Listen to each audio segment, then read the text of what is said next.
My name is Topden. I'm from Sikkim.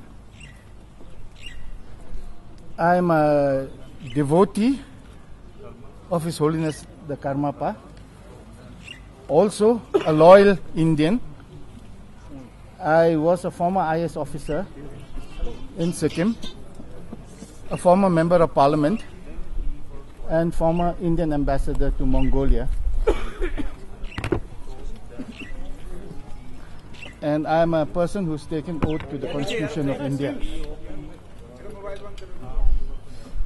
I will also introduce my friends on my right, Mr. Naresh Mathur, a senior advocate of the Supreme Court of India. And the Delhi High Court.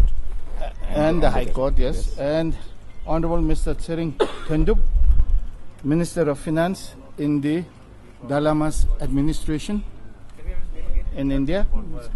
Mr. Tsering Dhondup. Mr. Tsering Dhondup, Finance Minister of the Dalai Lama's administration. And Mr. Sandeep Kakar, Chartered Accountant. And Mr. Karma Chungalpa, Secretary General of the Rumtek Dharma Chakra Center in Gangtok, Sikkim.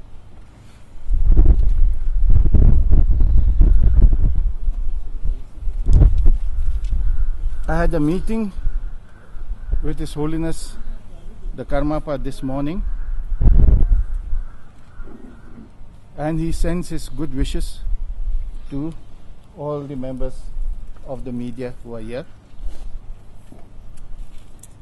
He's also asked me to explain to you his reasons for coming to India. He gave me 5 reasons. One reason was that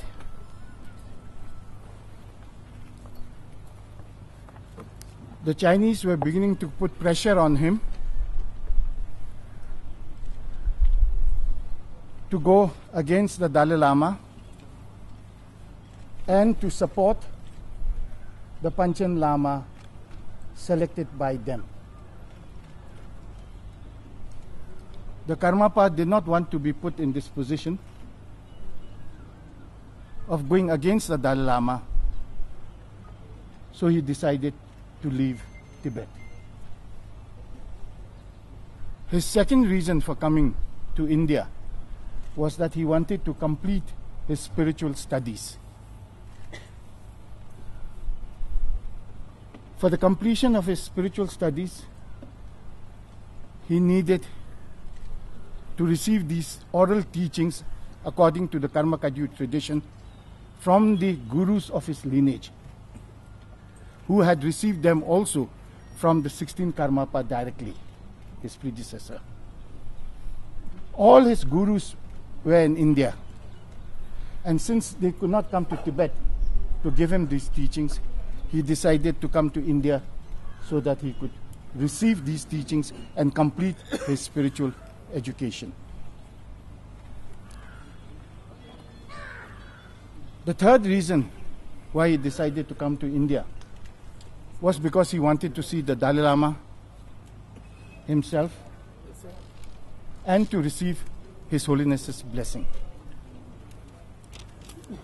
The fourth reason why he decided to come to India was because he had heard a lot about the activities of his illustrious predecessor, the 16th Karmapa, all his activities in India and in Sikkim, where he settled, and Rumtek Monastery, which became his headquarters in India.